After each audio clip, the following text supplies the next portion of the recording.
আমি কেনারাম কুণ্ডু, পিতা ঈশ্বর পরেশনাথ কুণ্ডু, মাধবপুর বাড়িপাড়া আদিবাসী,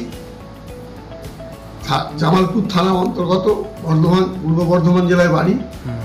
আমার 14ই সেপ্টেম্বর ব্যবসার টাকা কানা নদী থেকে তাগাদা করে নিয়ে যাচ্ছিলাম 1,90,000 টাকা। তা বাড়ি যাওয়ার পথে টাকাটা ব্যাগ সমেত পড়ে যায়। পড়ে যাওয়ার পরে খুব খোঁজাখুঁজি, 2-3 দিন ধরে খোঁজাখুঁজি পরে ধনেখালি থানায় এসে আশ্রয় নিলাম, বললাম স্যারেদের করে যে আমার টাকাটা একটু খুঁজে বার করে দেবে, উদ্ধার করলে ভালো হতো। তা ওনারা 10 দিনের মাথায় আমার পুরো টাকাটাই উদ্ধার করে দিয়েছে, 1,90,000 টাকাই উদ্ধার করে দিয়েছে। এর জন্য ধনেখালি থানাকে অসংখ্য ধন্যবাদ। আমি খুব উপকৃত, আমার ব্যবসার টাকা চাষিদের দিতে পারতাম না, খুব উপকার হয়েছি, এই জন্য অসংখ্য ধন্যবাদ। আপনি খুশি তো এর জন্য? এর জন্য আমি খুশি।